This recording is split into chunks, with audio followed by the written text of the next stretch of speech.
నేను రోజు వచ్చి తోడుకొని వెళ్ళకున్నట్లుగా ఆ జీవజలాలు నాకిమ్మని అడిగింది. ప్రియమైనటువంటి వాళ్ళరా, ఈమె ధైర్యంగా యేసు ప్రభుని జీవజలాలు ఇమ్మని అడుగుతుందంటే మీరు చాలా జాగ్రత్తగా గ్రహించండి. ఆమె యేసు క్రీస్తు యొక్క మాటలను ఆమె ఏం చేసింది చెప్పండి? యేసు ప్రభు యొక్క మాటలను ఆమె యాక్సెప్ట్ చేసిందంటే అంగీకరించింది. అంగీకరించకపోతే ఆమె ఏమన్ను, నువ్వు ఎక్కడి నుంచి తెచ్చేస్తావు ఏంటని 1,00,000 ప్రశ్నలు వేస్తాం. మనం అయితే ఏం చేస్తాం? 1,00,000 ప్రశ్నలు వేస్తాం. కానీ ఈమె ఏ ప్రశ్న వేయలేదు. అయ్యా నాకు ఆ జీవజలాలు కావాలి, నాకు ఇచ్చేయండి అని అడిగింది. ఇవన్నీ అడుగుతుంది కానీ ఈమె నీళ్ళు చేతి ఇచ్చింది ఆయనకి? ఏమండి, నీళ్ళు ఇచ్చినట్టుందా? నీళ్ళు ఇవ్వలేదు కదా. మరి ఇవ్వకపోయినా ఆయన దాహం ఏమైంది? ఎందుకు తీరిందో తెలుసా? ఆమె ఆయన మాటలు ఏం చేసింది? అంగీకరించింది. దేవునికి స్తోత్రం, హల్లెలూయా. తన్ను ఎందరు అంగీకరించురు వారందరూ దేవుని పిల్లలు అవుతారు. వారు మనిషి చేసిన వలనైనను రక్తం వలనను పుట్టిన వారు కాక వారు దేవుని మూలముగా పుట్టినవారు. ఎప్పుడైతే ఆయన మాటలను మనం యాక్సెప్ట్ చేసామో అంటే దాని అర్థం ఆయన అంగీకరించామో, ఆయన ఎప్పుడైతే మనం ఒప్పుకున్నామో ఆయన కూడా మనల్ని ఏం చేస్తాడండి? ఒప్పుకుంటాడు. యేసు క్రీస్తు మనల్ని ఒప్పుకున్నాడంటే మన జీవితం ఏమవుతుందండి? మారుతుందండి. ఈ స్త్రీ యొక్క జీవితం మార్పు చెందుతుంది. ఎలా మార్పు చెందుతుందో తెలుసండి? ఆమె ఎప్పుడైతే యేసు క్రీస్తుని అంగీకరించిందో, ఎప్పుడైతే ఆయన మాటలను ఆమె యాక్సెప్ట్ చేస్తుందో, ఆమె తిరిగి ఆయనను ఏం చేయటం మొదలుపెట్టిందండి? అడగటం ప్రారంభించింది. దేవునికి స్తోత్రం, హల్లెలూయా, హల్లెలూయా. ఎప్పుడైతే ఆయన అడిగిందో ఆమెకు తిరిగి ప్రభు జాబు చెప్తున్నాడు. ఎలా జాబు చెప్తున్నాడు తెలుసండి? ఆమె అడిగినది పొందుకోవాలంటే మొదట ఆమె దేవుని సన్నిధిలో ఎలాగుండాలి? యథార్థంగా ఉండాలి. దేవునికి స్తోత్రం, హల్లెలూయా. ఈ స్త్రీలో మొదటి జరిగినటువంటి కార్యం ఏమిటంటే ఆమె యేసు ప్రభుని అంగీకరించింది. రెండవ కార్యం ఏమిటంటే ఆమె యేసుని అడగటం ప్రారంభించింది. ఒకటి అంగీకరించటం, రెండవది ఆయన అడగటం. ఎలాగ అంగీకరించింది? ఇప్పుడైనా యూదుడనే మాట మర్చిపోయిందండి. ఇప్పుడు ఆమె ఎవరని మర్చిపోయింది? యూదుడని మర్చిపోయింది. ఎలాగ ఆమె గ్రహిస్తుంది? ఈయన ఒక మహాత్ముడైనటువంటి రీతిలో ఆమె గ్రహించి ఈయనకి పరిపూర్ణంగా తన హృదయంలో మరి చోటిచ్చి ఆమె అంటుంది, ఆ జీవజలాలు నాకు కావాలయ్యా అని అడిగింది. ఎప్పుడైతే యేసు ప్రభుని ఆ జీవజలాలు అడిగిందో ఆ జీవజలాలు కూడా ప్రభు ఇవ్వడానికి ఏం చేశాడండి? ఇష్టపడ్డాడు కానీ ఆ జీవజలాలు పొందడానికి కావలసినటువంటి అర్హత ఆ స్త్రీ దగ్గర లేదు. మనం కూడా చాలా సందర్భాల్లో ప్రభుని అడుగుతాం కానీ ఆ పొందే స్థితి మన దగ్గర ఉండాలి. అర్థమైందా? ఇవ్వడానికి దేవుడు సిద్ధమే, ఇవ్వగల శక్తివంతుడే, కానీ పొందడానికి మనకు కూడా ఎలాగ ఉండాలి? అర్హత ఉండాలి. అర్హత లేనప్పుడు దేవుడు ఏ కార్యం చేయడు. కనుక ఇప్పుడు ఆమెను అర్హురాలుగా చేయటం కోసం, యోగ్యత లేనటువంటి ఆమెను యోగ్యరాలుగా చేయటం కోసం యేసు ప్రభు ఆమెతో ఒక మాట చెప్పాడు. ఆ మాట ఏంటంటే, నువ్వు వెళ్ళి నీ పెనిమిటిని తీసుకురమ్మన్నాడు. ఈమె అర్హత లేకుండానే వచ్చింది. ఇప్పుడు ప్రభు ఆమెను ఏం చేస్తున్నాడు? అర్హురాలుగా చేయటం కోసం, యోగ్యరాలుగా చేయటం కోసం ఆమెను అడుగుతున్నాడు. అమ్మ, ఆ జీవజలాలు నువ్వు అడిగినట్టే నీకు ఇస్తాను, కానీ నువ్వు వెళ్ళి నీ పెనిమిటిని తీసుకురమ్మన్నాడు. ఆమె ప్రభు దగ్గర అంటుంది, అయ్యా నాకెవరు పెనిమిట్లు లేరు, రిజిస్టర్లో గవర్నమెంట్ లెక్కల్లో నాకు పెనిమిట్ లేనట్టే ఉంది అని చెప్పింది. కానీ యేసు ప్రభు ఆమె అంటున్నాడు, నీకు ఎంతమంది? 5 ఉన్నారు, ఇప్పుడు కూడా ఉన్నాడు, వాడు కూడా నీ పెనిమిటి కాదు. అంటే 5 ఆమె పెనిమిట్లు కారు, ఇప్పుడు ఉన్నవాడు కూడా ఆమె పెనిమిట్లు కాదు. పెనిమిట్లు లేరు కానీ మరి దైవికమైన లెక్క ప్రకారం ఆమెకి ఎంతమంది భర్తలు ఉన్నట్టు ఉందండి? 6 భర్తలు ఉన్నట్టుంది. ఎప్పుడైతే ఈ మాట యేసు ప్రభు చెప్పాడు, వెంటనే ఆమె యేసు ప్రభుని ఏం చేసిందండి? ఒప్పుకొని తన యొక్క స్థితిని గూర్చి పశ్చాత్తాపడింది. ఎప్పుడైతే పశ్చాత్తాపడదో ఆటోమేటిక్గా యేసు క్రీస్తులో నుండి ఆమెలోకి ఏం వెళ్ళిపోయినాయండి? చెప్పండి, ఏం వెళ్ళిపోయినాయి? యేసు ప్రభు ఆమెకి జీవజాలాలు ఇచ్చాడా లేదా? యేసు ప్రభుకి ఆమె నీళ్ళు ఇవ్వకపోయినా సరే యేసు ప్రభు ఆమెకి ఏమి ఇచ్చాడండి? జీవజలాలు ఇచ్చేసాడండి. ఎప్పుడైతే జీవజలాలు పొందిందో ఆ జీవజలాలు ఏం చేస్తుంది? పంచడం ప్రారంభించిందండి. చేసింది ఎందుకంటే ఆమెలో ఉన్నటువంటి పాత్ర నిండి ఏమైపోతుందండి? పొర్లిపోతుంది. ఆమె పంచకపోతే అవి ఏమైపోతాయి?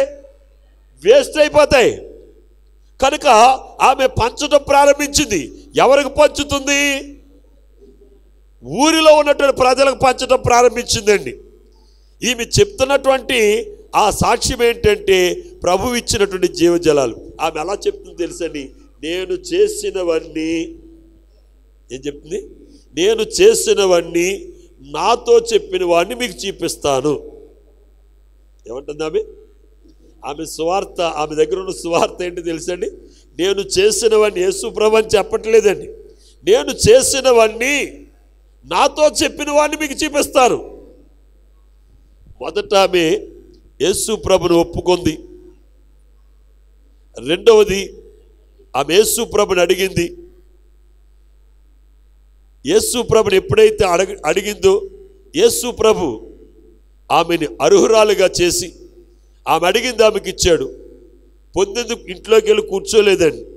ఏం చేసింది? పంచటం ప్రారంభించిందండి.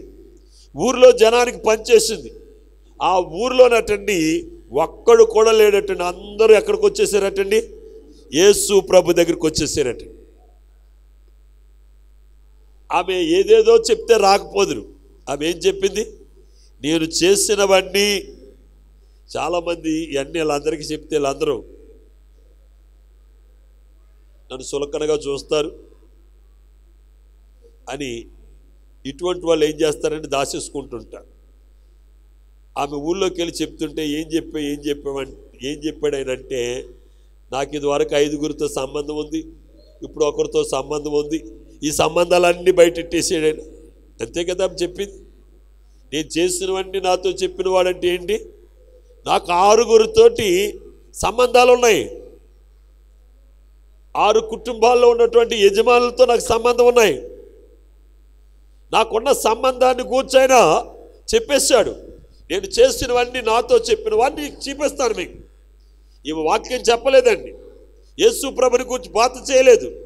కానీ యేసు ఆమె జీవితంలో ఏదైతే కలుగజేశాడో, ఏదైతే అనుగ్రహించాడో దానిని గురించి ఆమె చెప్తూ, నేను చేసినవన్నీ నాతో చెప్పిన వాడిని మీకు చూపిస్తాను రండి అని ఊరి జనాలందరినీ కూడా ఎక్కడికి తీసుకొచ్చిందండి? యేసు ప్రభు దగ్గర తీసుకొచ్చింది. కొన్ని వందలు ఉండొచ్చు, కొన్ని వేల మంది ఉండొచ్చు. ఒక ఊరిలో 100 మంది ఉండొచ్చు, ఒక ఊరిలో 1000 మంది ఉండొచ్చు, ఒక ఊరిలో 10,000 మంది ఉండొచ్చు. ఆ ఊరిలో ఎంతమంది ఉన్నారో తెలియదు. కానీ ఆ ఊరిలో ఉన్న వారందరూ కూడా ఆమె మాటను బట్టి ఎక్కడికి వచ్చారండి? ఆమె యేసు ప్రభుని నమ్మింది. వీరు ఆమె చెప్పిన మాట నమ్మారు. ఆమె చెప్పిన మాట ఎవరి మాట? ఆమె చెప్పిన మాట ఎవరి మాట అండి? యేసయ్య తనతో చెప్పిన మాట. ఆ మాటను ఊరికి చెప్పినప్పుడు ఊరిలో ఉన్న ప్రజలందరూ కూడా ఏం చేశారంటే ఆమెతో పాటు యేసు ప్రభు దగ్గరికి వచ్చారండి. యేసు ప్రభు వారితో ఏం మాట్లాడాడో తెలియదు, ఏం చెప్పాడో తెలియదు. కానీ వీరందరూ అక్కడికి వచ్చిన తర్వాత ఒక్కటి చెప్తున్నారు, మేము ఆ స్త్రీ యొక్క మాటను బట్టి ఇక్కడికి వచ్చాం, కానీ ఇక్కడికి వచ్చిన తర్వాత మా అంతటా మేమే నీ యందు విశ్వాసం ఉంచుతున్నాం, మా అంతటా మేమే నిన్ను నమ్ముకున్నాం. ఇప్పుడు సమరయులము యూదులు అనే ఈ మాట మర్చిపోయారు. రక్షణ రక్షణ రక్షణ నశిస్తున్న ప్రజల్లోకి వెళ్ళినట్లుగా నశించిపోతున్నటువంటి ప్రజలు రక్షణకు ఏం చూపించారండి? మార్గము చూపించారు. దేవునికి స్తోత్రం, హల్లెలూయా. నువ్వు రక్షింపబడాలంటే, నువ్వు ఆశీర్వదింపబడాలంటే ఆ మార్గాన్ని నువ్వు చూపించాలి. యేసు నీలోకి రావాలంటే ఆయన బలవంతంగా నీలోకి రాడు. ఆయన నీలోకి రావడానికి నీవే ఆయన కొరకు ఏం చేయాలి? మార్గము సిద్ధపరచాలి. దేవునికి స్తోత్రం. హల్లెలూయా. ఆయన అన్నాడు, ఇదిగో నేను తలుపు నద్ద నుండి తట్టుచున్నాను. నేను తలుపు నద్ద నుండి తట్టుచున్నాను. ఎవడైనాను నా స్వరము విని తలుపు తీసినట్లయితే వానితో నేను, నాతో వాడు కలిసి భోజనము చేయుదము. దేవునికి స్తోత్రం. హల్లెలూయా, హల్లెలూయా. ప్రియ దైవ జనాంగమా, ఆ కృపకి నువ్వేం చేయాలి? మార్గమును నువ్వు సిద్ధపరచాలి. నువ్వు ఎప్పుడైతే మార్గమును సిద్ధపరచావో, ఎప్పుడైతే ద్వారాలు తెరిచావో, ఆ కృపగల దేవుడు నీలోకి వస్తాడు. ఇప్పుడు సమరయ స్త్రీలోకి వెళ్ళిన ప్రభువు సమరయ స్త్రీలోకి మాత్రమే కాకుండా అక్కడ ఉన్నటువంటి వారందరిలోకి ఆయన వెళ్ళిపోయాడండి.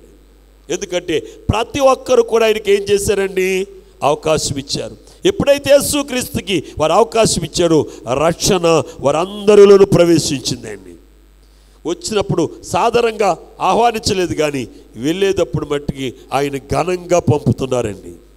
ఎందుకంటే ఆయన అనుగ్రహించినటువంటి రక్షణ వారందరూ కూడా పొందుకున్నారు. ప్రియ దైవ జనాంగమ, యేసు ప్రభుని నువ్వు మొదట అంగీకరించాలి, యాక్సెప్ట్ చేయాలి.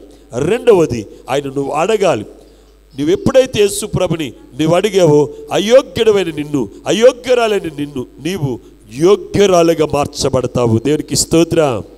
హల్లెలూయా. ఎప్పుడైతే మనము యోగ్యురాలుగా మార్చబడ్డామో, మనకేదైతే కావాలో, ఏదైతే అవసరమో, రక్షణ పొందడానికి ఏదైతే మన కొదువుగా ఉందో ఆ కొదువుని దేవుడు ఏం చేస్తాడని తీరుస్తాడు. యేసు ప్రభు దగ్గరికి ఒక యవనస్తుడు వచ్చాడు. యవనస్తుడు ఎందుకు వచ్చాడు తెలుసండి? యేసు ప్రభుని తనలోకి చేర్చుకోవడానికి వచ్చాడు. అతను ఏం ప్రశ్నించాడు? నిత్య జీవమునకు వారసుని అవటానికి నేనేం చేయాలి? దేనికండి? నిత్య జీవమునకు వారసుని అవడానికి. నిత్య జీవం ఎక్కడుంది చెప్పండి? నిత్య జీవం ఎక్కడుంది? ఈ యవనస్తుడు ఎవరినైతే నిత్య జీవమునకు వారసునవుడు నేనేం చేయాలని అడిగాడో ఆయనలోనే నిత్య జీవం ఉంది. నిత్య జీవం ఎదుట ఉంది. నిత్య జీవానికి ఆపోజిట్లో ఎవరున్నారు? ఎవరున్నారండి? యవనస్తుడు ఉన్నాడే కదా. ఇక్కడ నిత్య జీవం ఉంది, దీనికి ఆపోజిట్లో ఎవరున్నారు? మీరున్నారు. అంటే నిత్య జీవమునికి ఎదురుగానే మనం ఉన్నాం. నిత్య జీవం మన ముందే ఉంది, కానీ మనలో ఏం లేదు? నిత్య జీవం లేదు. ఎందుకు నిత్య జీవం లేదంటే నిత్య జీవమునకు మనం ఏం చేయట్లేదు? మార్గం చూపించట్లేదండి. ఎలాగైతే నిత్య జీవం మనలోకి వస్తుందో మార్గం మనకు తెలుసండి. అర్థమైందా? అర్థం అవ్వలేదా? అర్థం అవ్వలేదా? వాళ్ళ వెంక చూడకండి, ప్రభు వైపు చూడండి, యేసయ్యను చూడండి. దేవునికి స్తోత్రం. దావీదు దేవుని స్తుతిస్తూ ఉంటే దావీదు మందని దేవుడు కాస్తున్నాడు. అర్థమైంది? దావీదు ఏం చేస్తున్నాడు? దావీదు పని ఏంటి? మందన కాయటం. దావీదు పని ఏంటి? మందన కాయటం. కానీ మంద కాయట్లేదండి. మందను వదిలేసాడు, చెట్టు కింద కూర్చున్నాడు. అక్కడ 2 పొలలు తీసుకున్నాడు. ఆ దొరికిన చెక్క మీద కొడుతున్నాడు. కొడుతూ ఏం చేస్తున్నాడు? దేవుని స్తుతిస్తున్నాడు, దేవుని ఆరాధిస్తున్నాడు, దేవుని మహిమపరుస్తున్నాడు. మరి ఇతను చేయవలసింది ఏంటి? మందను కాయాలి. కానీ మందను ఎవరు కాస్తున్నారు? చెప్పాలి గట్టిగా, ఇంకా గట్టిగా. వెనకాల ఉన్న వాళ్ళు మాట్లాడట్లేదు. దేవుడు కాస్తాడు. మీరు దేవుడి వైపు చూడండి, మీ పిల్లలు దేవుడు సంరక్షిస్తారు. మీరు ప్రార్థన చేయండి, మీ బిడ్డలకు దేవుడు మంచి భవిష్యత్తు ఇస్తాడు. మీ బిడ్డల కోసం మీరు ఆలోచించిన దానికంటే దేవుడు ఎక్కువ ఆలోచిస్తాడు. అవకాశం దేవుడికి ఇవ్వాలి. అంతేగాని మనం ఏదో చేసేద్దామంటే ఏమీ చేయలేమండి. మన బిడ్డల యొక్క భవిష్యత్తు ఎవరి చేతులు పెట్టాలి? దేవుని చేతులు పెట్టాలి. పిల్లలు ఏదో ఆడుకుంటుంటే అటే ఎక్కువ చూస్తున్నారు ఏంటి? నాకు అర్థం అవట్లేదు. ప్రభు వైపు చూడండి, ఎంతో చక్కటి మాటలు ప్రభు మనకు అందిస్తున్నాడు. ఎన్నోసార్లు మీరు విని ఉండొచ్చు, కానీ ఈరోజు ప్రభు ఒక నూతనంగా మనతోటి మాట్లాడుతున్నాడు. దేవునికి స్తోత్రం. హల్లెలూయా. రెండు చేతులు పైకెట్టి చెప్పండి. ఇంకా గట్టిగా చెప్పండి. ఇంకా గట్టిగా చెప్పాలి. మంచిదే. ఇక్కడ మనం చూస్తున్నట్లయితే ప్రియమైనటువంటి వారరా, సమరయ స్త్రీ చెప్పిన మాటను వారు నమ్మి యేసు ప్రభు దగ్గరికి వచ్చారు. యేసు ప్రభు దగ్గరికి వచ్చిన తర్వాత వారు అంటున్నారు, ఆ స్త్రీ మాటను బట్టి వచ్చాం మేము ఇక్కడికి. ఇక్కడ రావడానికి మూలం ఎవరు? ఆ స్త్రీయే. కానీ ఇక్కడికి వచ్చిన తర్వాత మా అంతట మేమే, మరేమంటారు? మా అంతట మేమే నీ యందు విశ్వాసం ఉంచుతున్నాం. యేసు ప్రభు మ్యాజిక్లు చేయలేదు, యేసు ప్రభు ఇంకేదో చేయలేదు. కానీ యేసు ప్రభుని దర్శించగానే, యేసు ప్రభుని చూడగానే వారి మనస్సులలో ఆయన యందు విశ్వాసం కలిగింది. కనుక వారు అంటున్నారు, మా అంతట మేమే విశ్వసిస్తున్నాం అన్నప్పుడు విశ్వసించిన వారిలో దైవికమైన కార్యాలు జరుగుతాయి. ఎప్పుడైతే వారు విశ్వసించారో వారిలో ఏం జరగటం మొదలుపెట్టినండి? దేవుని కార్యాలు జరగటం మొదలుపెట్టి. ఆ కార్యాలు ఏంటంటే, ఎవరైనా అనారోగ్యంతో వస్తే అనారోగ్యం స్వస్థపడటం, బలహీనతో వస్తే బలపరచబడటం, నెమ్మది లేకుండా వస్తే నెమ్మది కలగటం, సమాధానం లేకుండా వస్తే సమాధానం కలుగు. ఇవన్నీ కూడా వాటంతట అవే జరిగిపోతున్నాయి. ఎందుకు జరుగుతున్నాయి వారికి కూడా అర్థం అవ్వట్లేదు. మీరు కూడా మీరు పొందిన ఆశీర్వాదాన్ని, మీరు పొందిన జీవజలాలని మీరు ఇతరులకు ఏం చేయాలి? పంచిపెట్టాలి, తెలియచేయాలి, ప్రకటించాలి. ఇరిమి అంటున్నాడు, ప్రకటింపకుందునా నాకు శ్రమ అంటున్నాడు. ఈ స్త్రీ ప్రకటించింది, వారందరినీ కూడా ప్రభు దగ్గరికి తీసుకొచ్చింది. ఇప్పుడు ఆ స్త్రీ ప్రభుతో అంటుంది, అయ్యా, ఈ పర్వతం మీద మా పూర్వీకులు ఏం చేసేవారు? నిన్ను ఆరాధించేవారు. ఏం చేసేవారు? ఆరాధించేవారు. కానీ మీరంటారు ఆరాధించవలసిన స్థలము యెరూషలేములో ఉన్నదని చెప్తారు. మా పూర్వీకులేమో ఈ పర్వతాల మీద ఆరాధించారు, మీరు ఇక్కడ ఆరాధించవలసిన స్థలం కాదు యెరూషలేము అంటారు అని అన్నప్పుడు యేసుప్రభు అంటారు, ఈ పర్వతముల మీదైనను యెరూషలేములోనైనా ఆరాధించేటువంటి పని లేదు. ఆరాధించవలసిన వారు ఎలాగ ఆరాధించాలంటే ఆత్మతోనూ సత్యముతోనూ నన్ను ఆరాధించాలి. ఎందుకంటే నేను ఆత్మను గనుక నన్ను ఆరాధించువారు ఆత్మతోనూ సత్యముతోనూ ఆరాధించాలి. ఎప్పుడైతే ఈ మాట విన్నదో ఆమె యెరూషలేము వెళ్ళాలనుకోలేదు, ఇంకో చోటకి వెళ్ళాలనుకోలేదు. తనున్న స్థలములోనే ఆత్మతోనూ సత్యముతోనూ ఆరాధించాలనే విషయాన్ని, ఒక శ్రేష్టమైన విషయాన్ని ఆమె గ్రహించి అప్పటి నుండి ఆమె ఏం చేయటం మొదలెట్టిందండి? ఆత్మతోనూ సత్యముతోనూ ప్రభుని ఆరాధించడం మొదలుపెట్టింది. ప్రియ దైవ జనాంగమా, దేవుణ్ణి ఆరాధించే ప్రతి ఒక్కరు కూడా ఎలాగ ఆరాధించాలి? ఆత్మతోనూ సత్యముతోను. ఆత్మతో మనం ఆరాధించాలంటే, సత్యముతో మనం ఆరాధించాలంటే మొదట మనం సత్యవంతులుగా ఉండాలి, అనగా మనలో పాపం ఉండకూడదు. కనుక దైవ సన్నిధిలో మనము దేవుని సన్నిధిలో పాపమును విడిచిపెడితే తప్ప ప్రభువు మన ఆరాధనను స్వీకరించడు. దేవునికి స్తోత్రం, హల్లెలూయా. మీరందరూ ఎక్కడికి వెళ్ళారని ప్రజలు అడిగితే ఒకే మాట చెప్తారు, ప్రభుని ఆరాధించడానికి మందిరానికి వెళ్ళామని. అంతేనా? కాబట్టి మీరేం చెప్తారు? పరిశుద్ధాత్ముడు మిమ్మల్ని ప్రశ్నిస్తున్నాడు, మీ ఆరాధన ప్రభు స్వీకరించాడా అని. ఆరాధించడం గొప్ప విషయం కాదు, ఆరాధనను ప్రభు స్వీకరించాలి. ఆరాధనను స్వీకరిస్తే ఆ కృపగల దేవుడి దగ్గర నుంచి ఏమొస్తుంది? జాబ్ వస్తుంది. ఆరాధనను అంగీకరించలేదు అనుకుని అక్కడి నుంచి జాబ్ రాదు. ఎందుకు ప్రభు మన ఆరాధనను అంగీకరిస్తాడో తెలుసా? మనం ఆత్మతోనూ సత్యముతో ఆరాధిస్తున్నాం కనుక. ఎందుకు అంగీకరించడో తెలుసా? ఆత్మతోనూ సత్యముతో మనం ఆరాధించకపోతే మన ఆరాధన దేవుడు స్వీకరించాడు. అర్థమైందా? ఆత్మతో సత్యముతో ఆరాధించడం అంటే దేవుని సన్నిధిలోనికి ఇద్దరు వ్యక్తులు వెళ్ళి ప్రభుని ఆరాధిస్తున్నారని. ఇద్దరు, ఒకడేమో పరిసేయుడు, ఒకడు సొంకరి. ఒకడేంటి? పరిసేయుడు, సొంకరి. పరిసేయుడు ఆరాధించాడు, సొంకరి ఆరాధించాడు.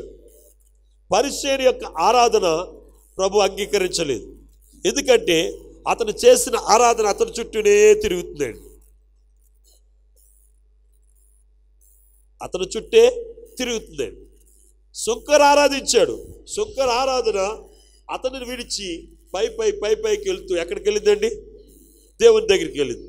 సుంకరి ఆరాధన దేవుడు స్వీకరించడానికి గల కారణం ఏమిటంటే, సుంకరి పశ్చాత్తాప హృదయముతోటి ప్రభు సన్నిధిలో తన పాపమును ఒప్పుకొని ఇక ఆ పాపమును చేయనని తన్ను తాను ప్రక్షాళన చేసుకున్నాడు కనుక అతను చేసే ఆరాధనలో సత్యమైనటువంటి ప్రభుకి పూర్తి స్థానాన్ని ఇచ్చాడు కనుక అతని ఆరాధన పైకి వెళ్ళిందండి.